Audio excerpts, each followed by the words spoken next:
ታሪኩ የሚጀምረው እጅግ ውብ በሆነው የለዶማስ ቤተሰቦች ግቢ ውስጥ ነው። ግሬስ የተባለችው ወጣት ለረጅም ጊዜ ስትመኘው የነበረውን የቤተሰብ ፍቅር ያገኘች መስሏታል። ምክንያቱም የምትወደውን አሌክስን አግብታ ወደዚህ እጅግ ባለጸጋ ቤተሰብ ትቀላቀላለች። ግሬስ ያደገችው በተለያዩ አሳዳጊ ቤተሰቦች ውስጥ ስለነበር አሁን የራሷ ቋሚ ቤተሰብ በማግኘቷ ልቧ በደስታ ተሞልቷል። የሰርጉ ድግስ ተጠናቆ ሁሉም ሰው ወደ የቤቱ ሲሄድ እኩለ ሌሊት ላይ አሌክስ አንድ ነገር ይነግራታል። የቤተሰቡ ወግ ሰርጉ ባለቀበት ምሽት ሁሉም የቤተሰብ አባላት ተሰብስበው አንድ ጨዋታ መጫወት እንዳለባቸው ያረዳታል። ግሬስ ይህንን እንደ አንድ ቀላል የቤተሰብ ጨዋታ ነው የቆጠረችው። ወደ ሚስጥራዊው ክፍል ትገባለች። እዚያም የቤተሰቡ መሪ የሆኑት የባሏ አባት አንድ ጥንታዊ የጨዋታ ሳጥን ይዘው ይጠብቋታል። ግሬስ አንድ ባዶ ካርድ ወደ ሳጥኑ ውስጥ ታስገባለች። ካርዱ ወጥቶ ሲታይ ግን ሃይድ ኤንድ ሲክ ወይም ደግሞ ድብብቆሽ የሚል ጽሑፍ በላዩ ላይ ተቀርጿል። ግሬስ በጉዳዩ እየሳቀች ሀብታሞች እንዲህ ያለ የልጅ ጨዋታ ይወዳሉ እንዴ በሚል ስሜት ለመደበቅ ትሮጣለች። ግሬስ ለመደበቅ ስትወጣ ግን በክፍሉ ውስጥ የቀሩት የቤተሰቡ አባላት ፊታቸው ሙሉ በሙሉ ይቀየራል። ክፍሉ ውስጥ የነበረው ሳቅና ጨዋታ በአንድ ጊዜ በዝምታና በጭንቀት ይተካል። እያንዳንዳቸው ጥንታዊ ጠመንጃዎችን፣ ቀስቶችንና የተለያዩ ስለታም ቢላዎችን ማዘጋጀት ይጀምራሉ። ግሬስ ገና ጨዋታ መስሏት በቤተ መንግስቱ ጨለማ ውስጥ ስትደበቅ፣ እነርሱ ግን እርሷን ለመግደልና ደሟን ለመስዋዕትነት ለማቅረብ አደኑን በይፋ ይጀምራሉ። በዚያች ቅስፈት ነው ታዲያ የግሬስ የህልም ሰርግ ወደ አስፈሪ ሲኦል መቀየር የጀመረው።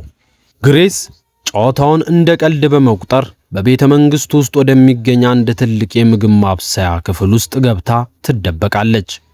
እየሳቀችና ቆይ እስኪ መቼ ነው የሚያገኙን እያለች ለብቻዋ ትዝናናለች። በሌላ በኩል ግን የቤተሰቡ አባላት ልክ እንደ ጥንታዊ ጦረኞች ዘመናዊ ያልሆኑ ግን ገዳይ የሆኑ መሳሪያዎችን ይዘው በቤተ መንግስቱ ኮሪደር ላይ በዝግታ መራመድ ጀምረዋል። ውጥረቱ የሚጀምረው አንዷ የቤት ሰራተኛ በድንገት ግሬስ ያለችበት አካባቢ ስትታይ ነው። ከቤተሰቡ አንዱ ግሬስ መስላው በስህተት ሰራተኛዋን በጥይት ይመታታል። ሰራተኛዋም በደም ተጨማልቃ ስትወድቅ ግሬስ ካለችበት ሆና ይህንን ትመለከታለች። በዚያ ቅስፈት ነው ነገሩ ቀልድ እንዳልሆነ፣ ጨዋታውም ተራ ድብብቆች ሳይሆን የአደን ጉዞ መሆኑን የምትረዳው።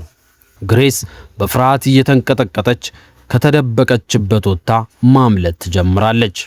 አሌክስ ወይም ደግሞ ባሏ በድብቅ ያገኛትና የሆነውን ሁሉ ይነግራታል። ቤተሰቡ ይህንን ጨዋታ የማሸነፍ ግዴታ እንዳለባቸው፣ ካልሆነ ግን እነርሱ እንደሚሞቱ እንደሚያምኑ ያስረዳታል። አሌክስ እሷን ለማዳን ቢሞክርም ሌሎቹ የቤተሰቡ አባላት ግን በየጥጋ ጥጉ እያደኗት ነው። ግሬስ ነጭ የሰርግ ቀሚሷን ቀዳዳ ለሩጫ እንዲመቻት ታሳጥረዋለች። ከመንግስቱ ሚስጥራዊ መንገዶች ውስጥ መጓዝ ትጀምራለች። ፍርሃቷ ቀስ በቀስ ወደ ቁጣና የመኖር ተስፋ ይቀየራል። አዳኝ የነበሩት የቤተሰቡ አባላት ግን እሷን ለመያዝ ሲሉ እርስ በርሳቸው መገዳደልና መሳሳት ይጀምራሉ። በየደቂቃው ትያዝ ይሆን የሚለው ጭንቀት እየጨመረ ይሄዳል። ምክንያቱም ቤተሰቡ እስከ ንጋት ድረስ እሷን መስዋዕት ካላደረጉ እንጠፋለን ብለው ስለሚያምኑ ፍለጋቸው የጭካኔ ጥግ ይደርሳል። ግሬስ ከሚያስጠላው የፍየል ጉድጓድ ተጋድላ ከወጣች በኋላ የቤተ መንግስቱን አጥር ጥሳ ወደ ዋናው መንገድ ትወጣለች። በመንገድ ላይ የሚያልፍ መኪና አግኝታ ለማስቆም ብትሞክርም ማንም አይቆምላትም። በዚህ መሃል የቤተሰቡ ታማኝና ጨካኝ አገልጋይ የሆነው ስቲቨንስ በመኪና እያሳደደ ይደርስባታል። ግሬስና ስቲቨንስ መንገድ ላይ ከባድ ግብግብ ይገጥማሉ። በሆነ ተአምር ግን ግሬስ አሸንፈው የሱን መኪና ነጥቃ መንዳት ትጀምራለች። በድንገተኛ አደጋ መደወያ ደውላ እርዳታ ለመጥራት ስትሞክር ማዶ ያሉት ሰዎች ይህ መኪና ተሰርቋል ተብሎ ሪፖርት ተደርጓል በማለት የመኪናውን ሞተር በሪሞት ያጠፉባታል። መኪናው ሲቆምባት ግሬስ ለመውጣት ስትሞክር ስቲቫንስ ተመልሶ ይመጣና ማደንዘዣ ይወጋታል። ግሬስ ወዲያውኑ ራሷን ስታ ትወድቃለች። ወደ ቤተ መንግስቱ ይዟት መመለስ ይጀምራል። በመንገድ ላይ እያሉ ግን ግሬስ ድንገት ከእንቅልፏ ትነቃለች። ዝም ብላ አልተቀመጠችም። ወዲያውኑ ከጀርባ ሆና ስቲቨንስን ማነቅና መታገል ትጀምራለች። በዚህ ግብ የተነሳ መኪናው ከቁጥጥር ውጭ ሆኖ ክፉኛ ይገለበጣል። ስቲቨንስም በዚሁ አደጋ ክፉኛ ይጎዳል። ግሬስ ከአደጋው ተርፋ እየዳኸች ለመሸሽ ስትሞክር ድንገት የአሌክስ ወንድም የሆነው ዳንኤል ቦታው ላይ ይደርሳል። ግሬስ ዳንኤል ከሌሎቹ የተሻለ ሰው ስለሆነ እንዲለቃት ብትለምነውም ዳንኤል ግን ቤተሰቦቹ እየተመለከቱት ስለነበር መቷት ራሷን እንድትስት ያደርጋትና ለዋናው የመስዋዕትነት ስነ ስርዓት ይዟት ይመለሳል። ግሬስ በሰንሰለት ታስራ በቤተ መንግስቱ ሚስጥራዊ ክፍል ውስጥ ለመስዋዕትነት ትዘጋጃለች። የቤተሰቡ አባላት በሙሉ ጥቁር ልብስ ለብሰው ሻማ አብርተውና ጥንታዊ መዝሙር እየዘመሩ እርሷን ለመግደል ይዘጋጃሉ።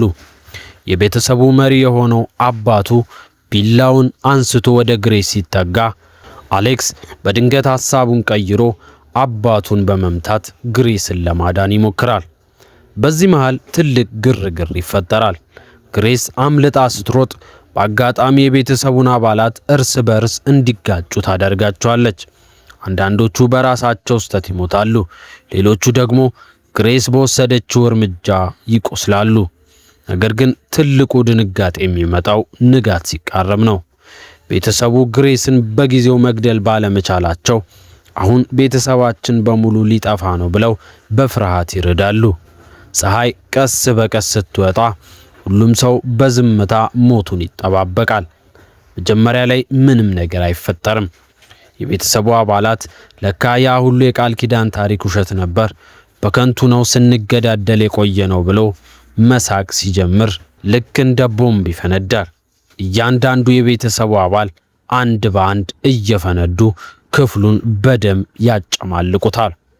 አሌክስም በመጨረሻ ለግሬስ ታማኝ መሆን ባለመቻሉ እሱም በተራው ይፈነዳል።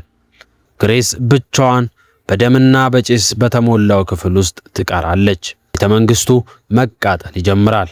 ግሬስ ያንን የተቀደደና በደም የራሰ የሰርግ ቀሚሷን እየጎተተች በባዶ እግሯ ወደ ግቢው ትወጣለች። የቤተ መንግስቱ ደረጃ ላይ ተቀምጣ ሲጋራዋን እያጨሰች ሳለች ፖሊሶች በቦታው ይደርሳሉ። አንድ ፖሊስ ወደ እርሷ ቀርቦ ምን ተፈጥሮ ነው ብሎ ሲጠይቃት ግሬስ በረጅሙ ተንፍሳ የባል ቤተሰቦች በማለት ባጭሩ ትመልስለታለች። ፊልሙ ግሬስ በደም ተጨማልቃ ስትስቅ በሚያሳይ አስደንጋጭ ምስል ያበቃል።